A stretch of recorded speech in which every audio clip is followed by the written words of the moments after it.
Hello and welcome to episode 249 of the Paint or the Minis podcast. We put the show together so you can have something to listen to whilst you're sitting at your painting desk and twiddling with your miniatures of any scale, genre or game. Our aim is to have a relaxed and genuine conversation with someone who's as involved in the hobby as you are from any level, from top to bottom, because we've all got our own unique insights and backgrounds. Sit at your hobby desk, paint your models, listen to the chat. We really do hope that you enjoy the content. This week I speak to Graeme Davis, formerly of a Games Workshop and a prodigious author of many books and RPG adventures. He's written and contributed to Warhammer Fantasy, GURPS, Pathfinder, Dungeons & Dragons. He's also written in the video game industry, and that's just to name just a few. It was great to talk to Graeme for the show, and I really do hope that you guys have a great time listening to the conversation, and thanks to Graeme for coming on to the show. If you want to come and hang out with us, you can join the Facebook group, you can join the Discord group, which has got a link in the description. And if you need to contact me, you can email paintortheminis@gmail.com. It's the last few days to get your 250th episode recording in. So if you look in the descriptions to the podcast, you can see that there's a couple of questions that I've put in there. So feel free to record yourself answering those questions, or some of them, or even just make up your own one. Go off piste, and you can record your contribution, and I'll edit those together for our 250th episode. It'll be great to hear your input, and it'll be great for you guys. If you always wanted to be on the show, just have your kind of your voice recorded for posterity, you can record it, and I'll put it together into a podcast, and I'll release it for the 250th episode, which is next week. But anyway, that's enough of the pre-ramble. Let's go.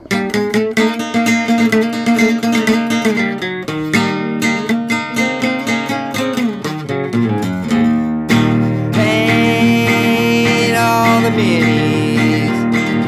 Paint all the minis that you can. And when you paint your minis, listen to that podcast with Dan Adams, that is.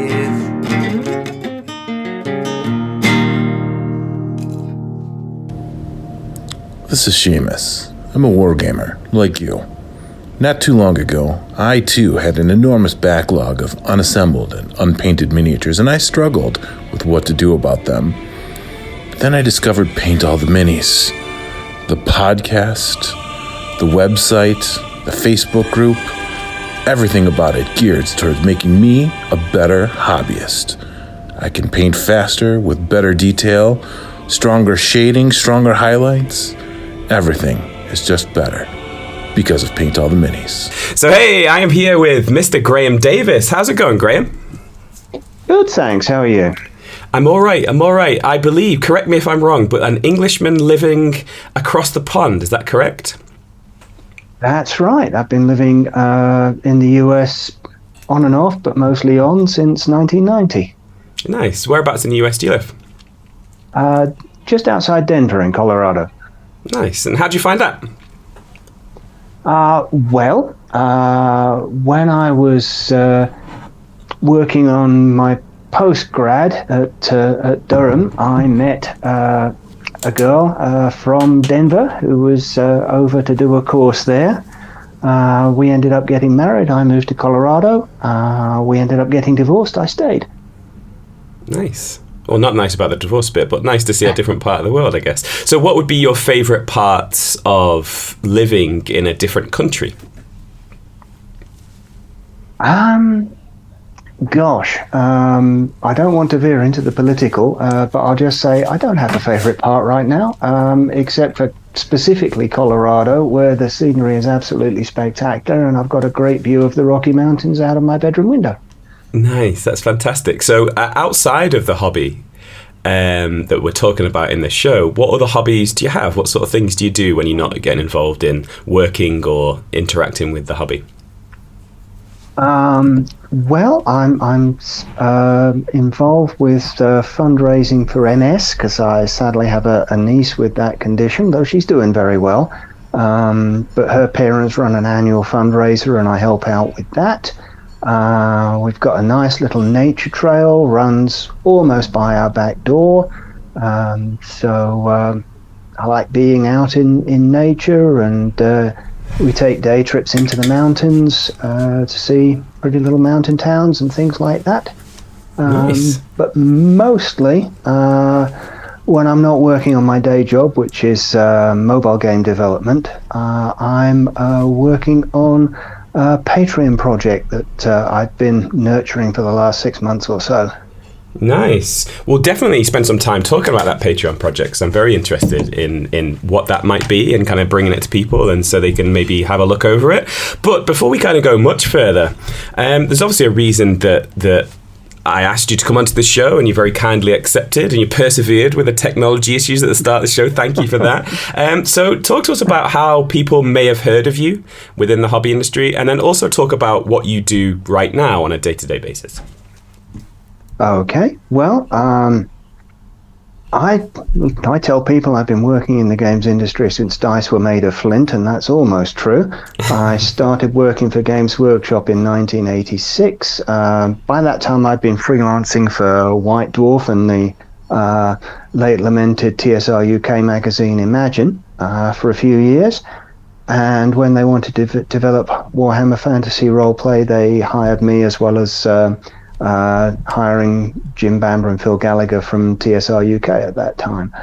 So I worked there for about 4 years, then moved to the States and worked a little bit on Vampire the Masquerade, writing and editing for the first year or 18 months of product for that. I've worked on a lot of GURPS stuff, using my archaeology degree to write things like GURPS Vikings and GURPS Middle Ages. And my folklore obsession to write GURPS Fairy.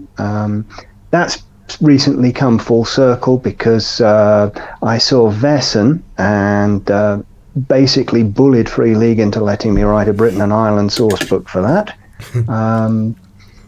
And in between times, I've been writing for all manner of tabletop role-playing games, and also working mainly in the better-paying video games industry. Nice. The mobile development one, right? Mobile development currently, yes, but I've also worked on things for, PC, nice. PlayStation, Xbox, all of them. Nice. So how did you get into that? Well, there was a period in the early 90s where I guess video games became sufficiently sophisticated that they needed game design as a separate discipline. Normally this was done by the lead programmer. Sid Meier, for example, did everything on Civilization 1. He did those pixely little sprites, he did the game design, he did all the writing, he did the art, everything. But there came a point where that just wasn't sustainable anymore. At that time, the only game designers in the world were game designers from the tabletop games industry. So Microprose UK hired a bunch of ex-Games Workshop people, including me, Mike Brunton, Jim. How did you find that step in terms of, was it very, very different? Or was it kind of the same with just a different skin on top? It was both. For a lot of the storytelling, it was very similar to writing, say, a fighting fantasy book. It's your basic branching narrative. But the difficult part was I was used to being able to fudge things by saying, this is up to the GM, or the preference of the gaming group, or, yes, when I didn't know what to do or I didn't want to commit to something in particular. Yeah. And you can't do that with computers, because when a computer doesn't know what to do, it gets terribly upset. The program crashes. So yeah, I had to be a little more painstaking than I was used to working for tabletop RPGs. Nice. And what sort of games did you work on? And have you got any particular highlights or favourite things that you did? I guess the stuff I'm proudest of was when I worked with Creative Assembly on their Total War series. Nice, yeah. Strangely, not any Warhammer Total War titles, which is their big thing now, but when the first expansion for medieval Total War was called Viking Invasion, and I'd done a few courses in Viking archaeology, and I'd written GURPS Vikings, so I did a bit of research and a bit of writing for that on a contract basis. Mm-hmm. And then I actually went in-house for 6 months to work on Empire Total War, which is the 18th century one.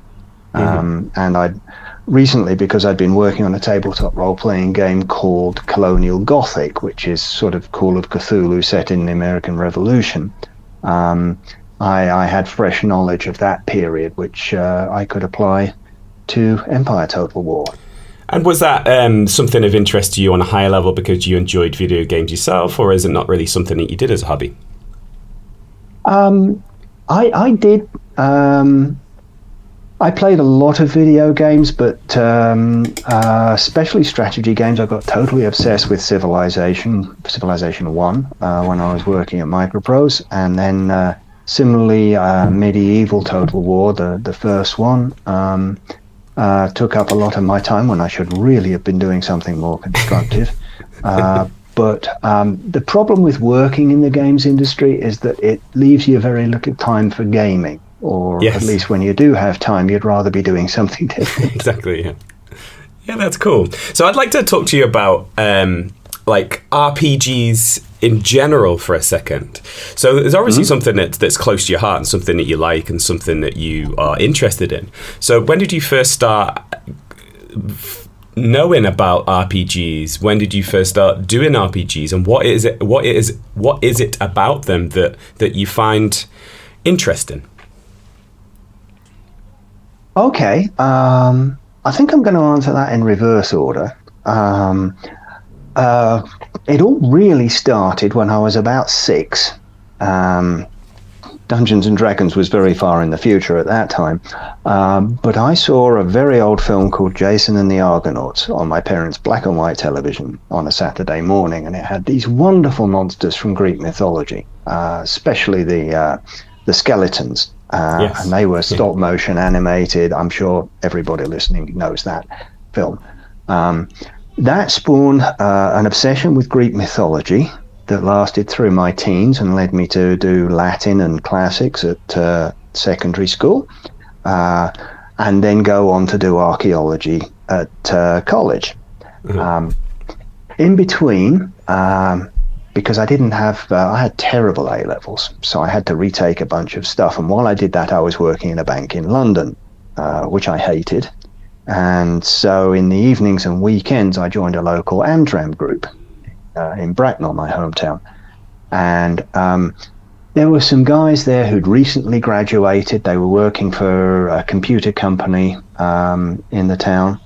And at college, they had discovered this new game, which that time was only about 4 years old, from America, which was circulating through the universities at that time. It hadn't gone mainstream at all, and it was called Dungeons and Dragons, and they described it to me as sort of a 50-50 mix of miniatures war game and improvised drama. Mm-hmm. And not knowing anything about role-playing games, because almost nobody did in those days, I couldn't make head nor tail of that, so I thought the only way was to go along and see for myself what it was all about. And my very first game, I had 2 characters, both thieves, both killed in the first 20 minutes by a minotaur. Okay. But it was a minotaur. It was a creature from Greek myth, and I looked through the book, and there were all these other creatures from mythology all over the world. And, going back to my obsession and Ray Harryhausen's wonderful animated monsters, it just kind of took root in my brain. I spent far too much time at college playing D&D, or AD&D First Edition as it was then. Mm-hmm. And I started sending stuff to White Dwarf. After a couple of years, they relented and printed something and sent me a small check, which I took straight to the college bar. And that was my beer money for the rest of my academic career. I was writing for White Dwarf and Imagine. And then, as I say, because I'd become known at Games Workshop as a reliable writer, when they needed someone to help with Warhammer Fantasy roleplay, my name came up. Nice. That's awesome. So it's one thing to enjoy playing and enjoy engaging. It's another thing to create and send that work somewhere. So what was it about yourself, and what was the motivation to not only just play and consume this stuff, but also to create? Well, I've always been creative. English composition was my favourite thing to do all through school. I, at some point, announced to my parents that I wanted to be a writer, and they tried to persuade me it would be far better if I were an accountant. So I'd always had this sort of writing side of me. I always had something on the go, a short story, or usually a very bad start to a novel, or I was writing sketches for a couple of the theatre groups at Durham at that time. So I was always writing. It's like I can't not write. And that gave me a market in gaming, and at the time the bar to entry was fairly low compared to getting a novel into W.H. Smith's or whatever, and they kept publishing my stuff, so I kept writing it. Nice. And did you expect to hear anything back, or were we just literally just putting it across? And you mentioned it was a period of time where you maybe didn't hear anything back, or nothing was being published. So, was it difficult to persevere? Did you think about sending it anywhere else other than White Dwarf, or was it always that you're just going to send it regardless? Well, at that time there was only really White Dwarf. Imagine hadn't started up yet, and there were various other sort of short-lived magazines that also hadn't started up yet. They sort of blossomed really in the mid-'80s. But I just decided it was a puzzle I wanted to crack. I got things rejected, but Jamie Thompson, the manager at the editor at that time, would always give me a little bit of feedback, and I'd try to do better next time. And I kept on, and when they eventually published something, I was really pleased and encouraged. And from then on, I just devoted myself to getting better, getting more commercial, knowing what would appeal and what wouldn't.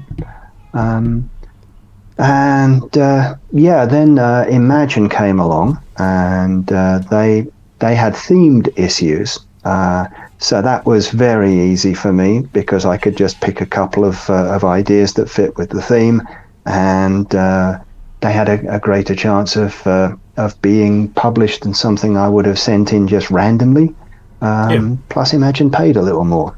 Nice. That's really cool. You mentioned that you kind of were approached after writing for a significant period of time. So stepping away from what would be considered regular, career pathways. You mentioned parents encouraging you to be an accountant. You mentioned about working in a bank, but didn't particularly enjoy it. So stepping full time into that world, was that a difficult decision, or was it a no-brainer for you that I don't really care? I just want to do this because this is coming out of me anyway, and I want to do more of it. Pretty much a no-brainer. The offer came at a time where I was working on a PhD project in archaeology, thinking about a career in archaeology, but having difficulties with the project itself, having some personality conflicts with my supervisor, getting a little disillusioned with academic politics, and the prospect that as a postdoc I would be spend an infinite amount of time as a minimum wage research assistant, just waiting for someone to die, and then everybody moved one rung up the ladder. Yeah, for sure. So as much as I enjoyed the subject, the environment didn't suit me. So when this offer came along to make a living doing what I'd rather be doing anyway, total no-brainer. That's really cool. That's awesome. If we could talk about fantasy worlds now, I know that you're very interested in English and Irish folklore, as you've mentioned. What is it about fantasy worlds that excite people, do you think, in your opinion? Well, I've always seen it as a very delicate balance. People want novelty. They will always say that they want novelty. But at the same time, you can't go too novel, or they just get lost and confused. There was an early D&D setting called, or game, I think it was the same system, called Empire of the Petal Throne. I believe the world was called Techumel. And this was created by some academic, and everything in there was original. Every word, every term was unfamiliar and had to be learned. And it never took off in the way that D&D, White Box or Holmes or AD&D 1 eventually. It was far more successful because there were more things to get a hold of. Those creatures from mythology that you already kind of knew about. All the Tolkien and Arthurian and other mythological threads made it, there was something to kind of get your hands round. So you weren't completely at a loss. And, trying to play a character who was presumably more familiar with the world than you were. It's really interesting because it's just accepted, isn't it? We accept the fantasy world. I'm pretty sure if you walk down any high street and you said, describe a goblin, describe a fairy, describe, a dwarf, like the people would be able to know these. And that's very interesting about these steps that you mentioned there, about how fantasy worlds created as you understand these things, but it's just a little step in a different direction. But even going back in time, because you talk about archaeology, history, those are obviously things that you're interested in British and Irish folklore. Do you think that these creatures, you talked about minotaurs and Greek mythology, do you think these things are created because people didn't know how to explain things maybe, or were looking, why do you think there's so many fantasy or mythological things that exist in our society today? Ooh, wow! That's kind of a PhD thesis in itself. I think there's a whole bunch of reasons. Some things are, to explain stuff, like, gremlins when machines unexpectedly go wrong, and then equally unexpectedly seem to fix themselves. There are times when the universe seems to be mocking you, and there are plenty of goblins and fairies and other spirits, trickster spirits, that every culture has to try and explain that phenomenon. And at the same time, there are maybe tales that grew in the telling, like the Minotaur, for example, might have been, I've read some, because I wrote a book on Theseus and the Minotaur for Osprey a few years ago, and there's some scholarship to suggest that Minotaur, the Bull of Minos, was actually a title. Might have been a decorative helmet as well, nobody's quite sure, there's no evidence either way, but might have been a title of a high-ranking general or the king's champion sort of thing. And, in subsequent art, it's kind of got conflated, and then the appearance of the bull-headed human arose, and then the myth of the sacrificial bull and Pasiphae having the unnatural passion for this bull and then producing the Minotaur was kind of built up to explain that appearance. But it's kind of, imagination piled on imagination. Would you say that that's RPGing of a sort? But is it a distant cousin of RPG games? People around talking about this stuff and embellishing things, and is it absolutely kind of the same? Yeah. I mean, it's a kind of interactive and progressive storytelling for sure. Just takes place over a longer time frame, and they're kind of inventing the world as they go along rather than experiencing a world created by somebody else. Yeah, I always think about about bards and, people who would travel and tell tales, in different taverns or courts and different things. And I think throughout the time that human beings exist, I think we're enraptured by storytelling and stories developing, and true ones and not so true ones. And I kind of see people sitting around a table in a gaming store doing an RPG, and it's kind of, there's a lot of similar tones and chimes, right? I would say so, yeah. I mean, take the Chupacabra, for example.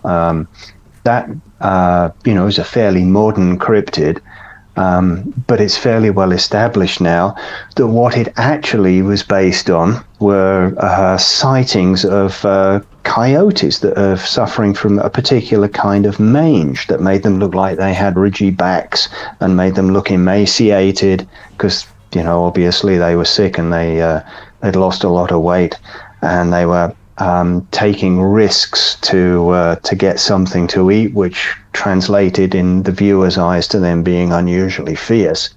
And yeah, that process must have happened throughout history with all manner of what are now regarded as supernatural and mythological creatures. So as we kind of change and pivot and go in a slightly different direction, just to kind of sum up the kind of RPG and fantasy little segment there, what do you love about RPGs? What is it that keeps you interested, and what do you really like about them? What is it about them that maybe, is there anything that's mutually exclusive between RPGs and something? Is there anything that you think you can't get anywhere else other than RPGs, and what is it about them that you really like? Well, there's two answers to that question depending on whether I'm writing them or playing them.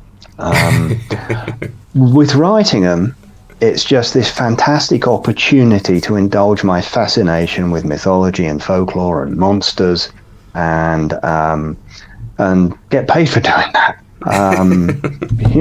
I still can't believe I'm getting away with it after all these years. And when it comes to playing them, it's, as a player, it's just being part of a group, trying to solve a problem collaboratively or discover a story or resolve a story. The group dynamics are really interesting, and as a GM, I find the group dynamics even more interesting because no matter what I've prepared or how carefully and thoroughly I've prepared it, there is absolutely no accounting for what players will do. And I find reacting to that on the fly, going back to my sort of drama days and improvised theatre, that's enormously entertaining to me, is when some player or the whole party does something so incredibly boneheaded or unexpected that then I have to respond very, very quickly and keep the whole thing on track. I find that a very stimulating sort of challenge. Yeah, for sure. What about fantasy settings? What is it about fantasy settings that you find so endearing, so romantic, or I don't know, what word would you ascribe to it about your love or your joy for fantasy settings? I say the word I would use would be comfortable, because, they kind of they're at the crossroads of my interest in mythology and folklore and legends and such, and my interest in archaeology. So I understand a medieval tech level. I understand medieval thinking about magic, and I understand folklore thinking about creatures. So it's all kind of something I can cope with. Now, when I first started GMing, there was also Traveller, the science fiction game, and my gaming group at college, for some reason, I was an archaeologist just on my own, and my gaming group consisted of mathematicians and physicists and other people doing hard science. And I told them, there's no way I'm running Traveller for you lot, because you know more than I do, and there's no telling what you might talk me into allowing. Yeah. Whereas with in a fantasy setting, a medieval tech level, I know what I'm doing. Yeah. And so, yeah, that's basically why I've always been more interested in fantasy. Nice. That's cool. Well, let's turn our attention to your Patreon. You mentioned there's a Patreon kind of system program offering that you're putting together. So what is that? What's it called, and what can we expect? All right. The Patreon, it has been live since December. It's still in a kind of an early release mode. I'm gradually adding and polishing and building new features into it. But it's called the Monster of the Month Club. And again, it's me indulging my love of monsters from myth and folklore worldwide.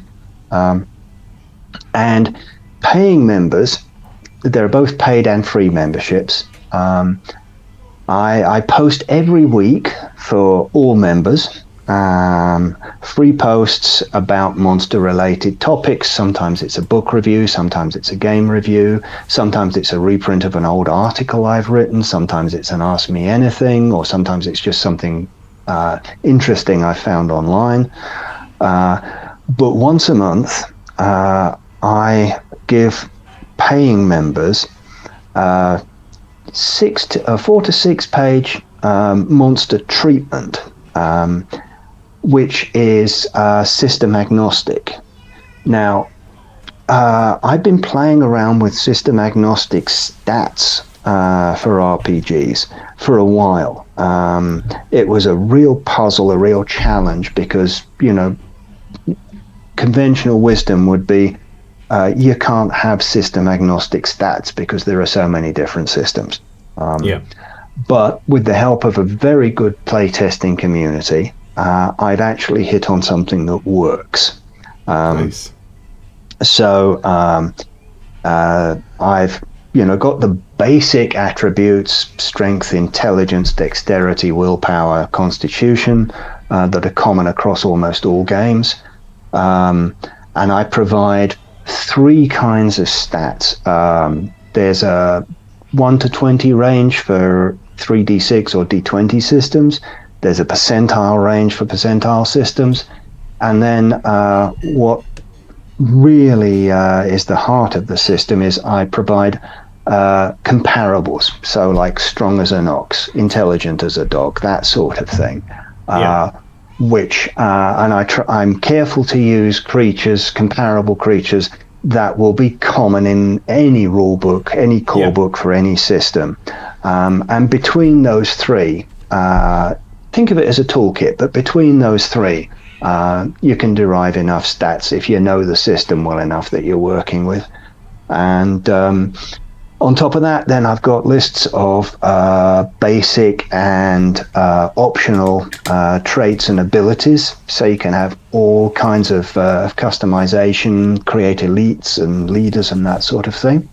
Then, of course, I cover the folklore of the creature in question, and I provide usually 3, sometimes more, adventure seeds, because I find that's the easiest way to show you how to use a monster. Just provide a little paragraph adventure seed as an example.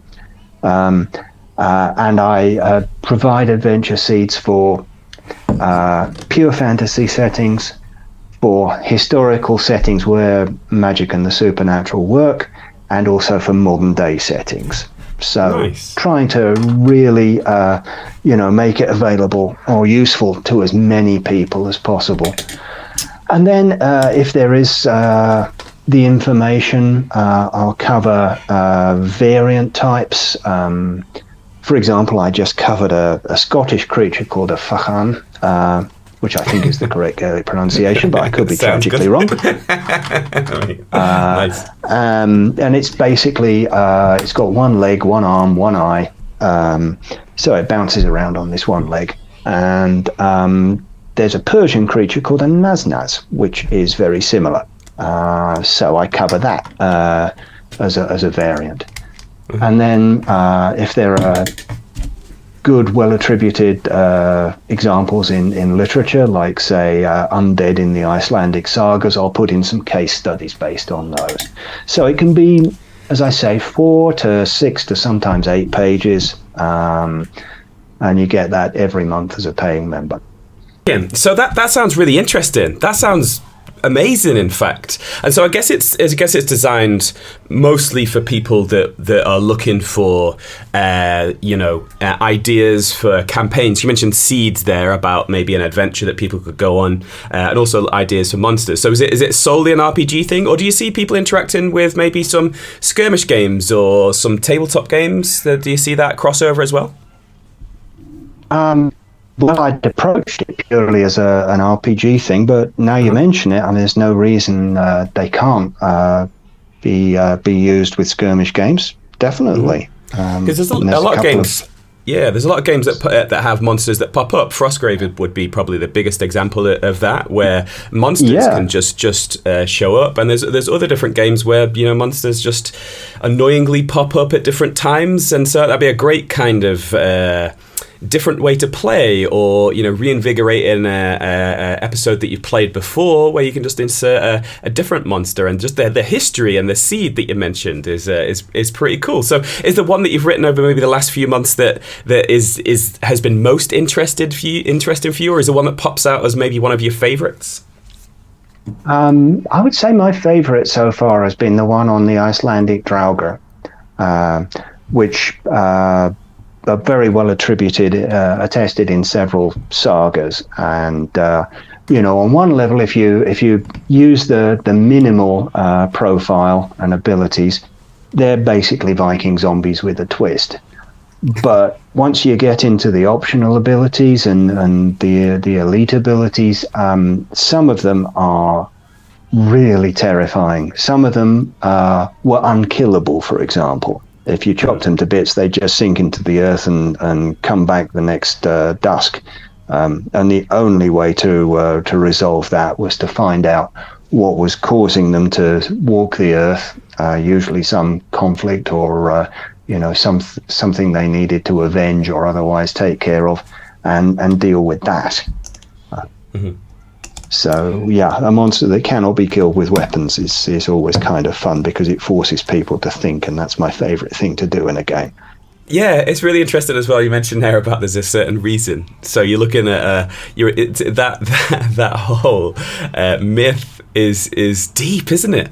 It's not just a case of, you know, it's like, why is that? It's not just like there's this big bad zombie guy who keeps on coming back. It's like this. It's encouraging to look deeper into why is that occurring? What is that? Is it a lost love? Is it, you know, his bank manager didn't treat him very well? All that kind of stuff. And so do you ever think that there's truth in this stuff? Is that interesting to you, to think about how far does the truth go with these myths? And do you believe that some of them might actually be true? Well, that's a really good question. I think there's a degree of truth. And now the thing is that it's all volcanic rock, so you can't dig a grave. There aren't enough trees to create a dead body. So the only thing you can do is pile stones in it. And then you've got this mound that's out there in the landscape, catching your eye. And, you know, it's very easy to imagine whenever anything weird happens, like an outbreak of disease or inexplicable livestock deaths or what have you, that, it's the work of the dead person in the mound, and they're upset about something. And another thing about Iceland in Viking times was that it was kind of the Wild West. It was where people went after they lost, you know, from Denmark or Sweden or Norway, after they'd lost an argument with their king.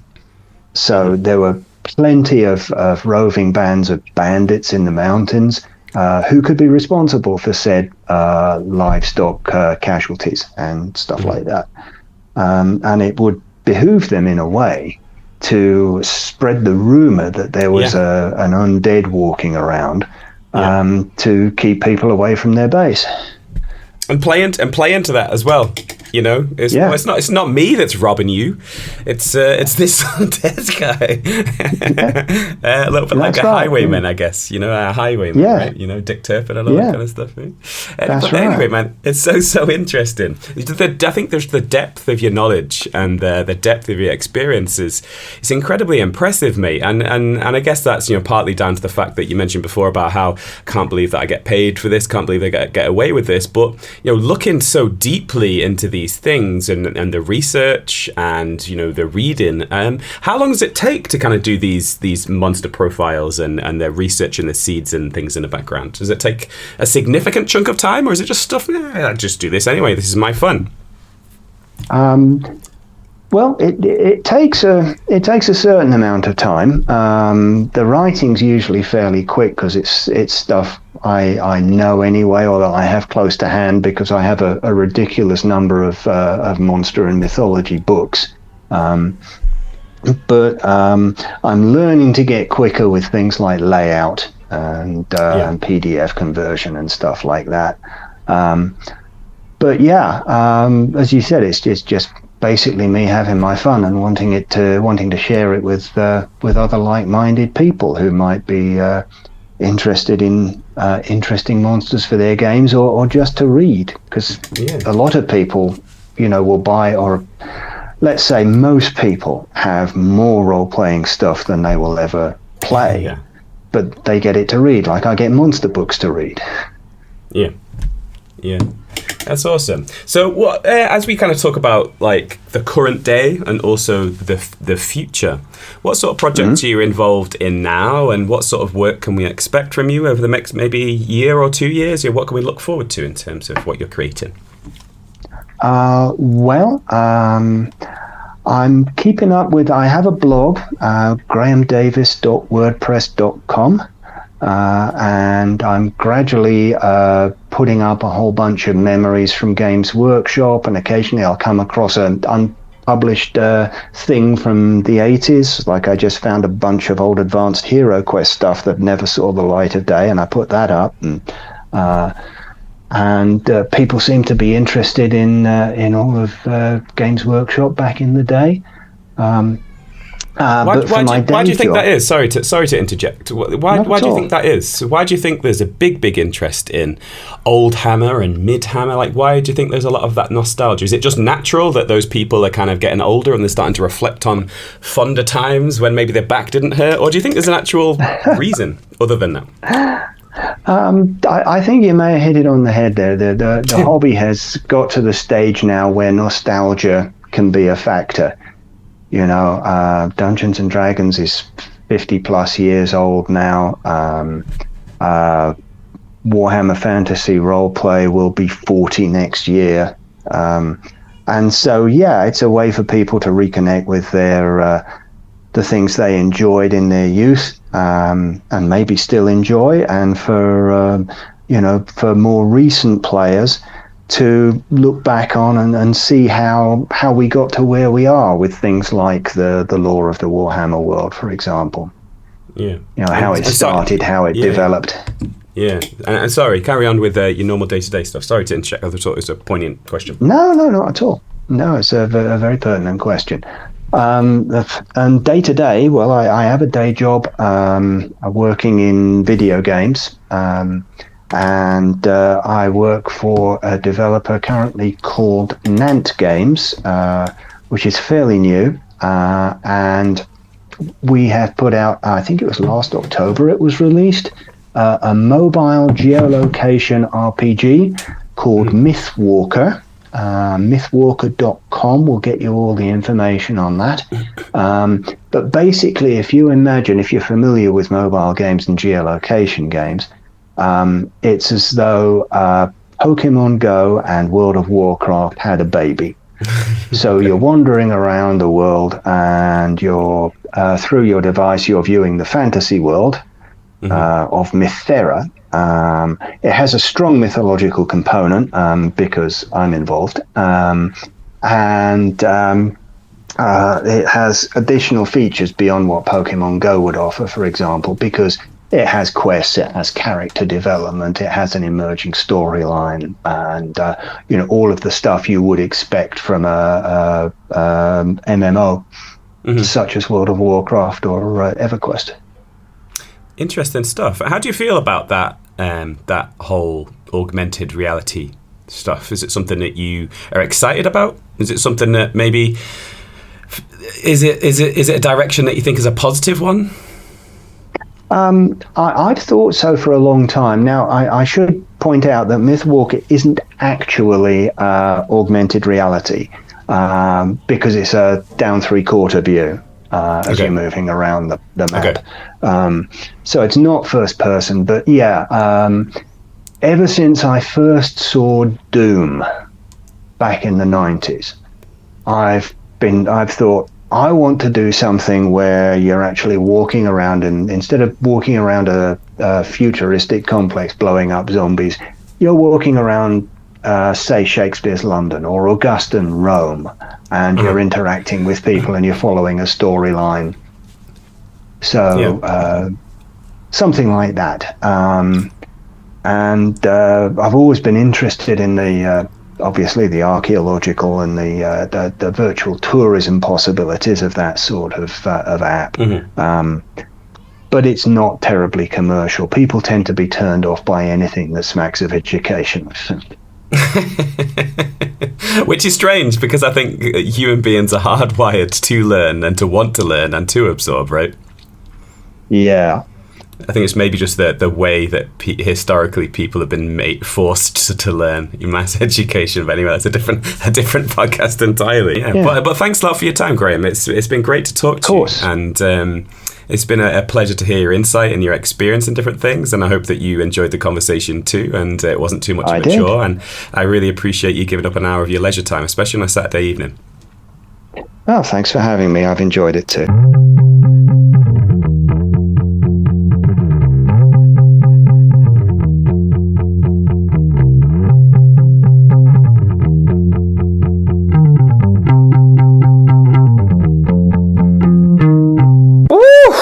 So there you go, episode 249, all wrapped up there. Thanks once again to Graeme for coming onto the show. We're only beginning to scratch the surface during that conversation. He seems like a really interesting guy. Just lots of information and lots of experience and lots of, just knowledge. He seems like a really interesting guy that just seems to have got lots of different interesting stories and lots of different interesting, things that he's kind of learned and developed over the years. So it'd be great just to chat to him about, just a specific thing. You always get the feeling when I speak to people the first time, kind of a little bit like a moth around a light bulb. You're kind of just touching on little bits here and there. You don't really get the opportunity or the time to delve really deeply into a certain subject. So maybe he can be on in the future, and we can delve deeply into some of his career experience, or equally just, his knowledge of certain subjects and areas, because he seems like a really knowledgeable, intelligent chap. But anyway, I'd be interested to know what you guys have been up to over the last kind of hobby week. As I mentioned, I'm on my summer holidays, so no hobby stuff is going on for me, but it'd be really interesting to see what stuff you guys have been up to on the Discord or the Facebook group or anything like that. Also wanted to throw this out there. This is something that came from the Discord just the other day. It's something that I've not mentioned for a good long while, but if you are interested in recording the post-ramble, give me a shout. I'm totally happy to collaborate and work with different people in loads of different ways. So if you've got an interest in creating a theme tune, if you're interested in creating one of the little cutaways, just after the theme tune before we get into the main episode, if you're interested in doing something at the end, we have the bass outro. Casey recorded himself doing a bass intro a while ago. That needs to be in the show a lot more. For some reason, I don't put it in all the time. I think it's because I don't want to overuse it. So when I throw Casey doing the bass outro in, it's always a smile for me when I go back and listen to that. But if you're interested in doing any of those things, or equally if you're interested in taking control of the post-ramble, then give me a shout. It's something we've done in the past. Other people have had the opportunity to do a post-ramble. So if you would like to do the post-ramble, just give me a shout. I'll send you across the edited podcast. You can listen to it, and then you can put together a post-ramble, and you can be free to do what you want with that. You can talk about what you liked about the show. You can, throw in anything else in there. The post-ramble is just about being freeform, and whatever kind of pops up as you're chatting along. And it can be short, it can be long, it can be whatever you want it to be. So if you're interested in doing any of those things, post-ramble, you can message me on the Discord, you can message me through the Facebook group, or you can email paintalltheminis@gmail.com, and we can get that sorted out, because that'd be cool. Because I say it a lot, but it's not really about me. It's about the guests, and it's about us, and it's about our community. So if you want to get involved, feel free. All right, I think that's pretty much it from me. Not really been doing anything other than just holiday and eating all the Italian foods. So I'll love you and leave you. I'll hope that you guys are keeping everything on an even keel. I hope that you're having fun, whatever it is that you're up to. If you're gearing up for your own summer holidays, I hope that you travel safely, and I hope you have a really, really good time. And until next time we're together, keep painting.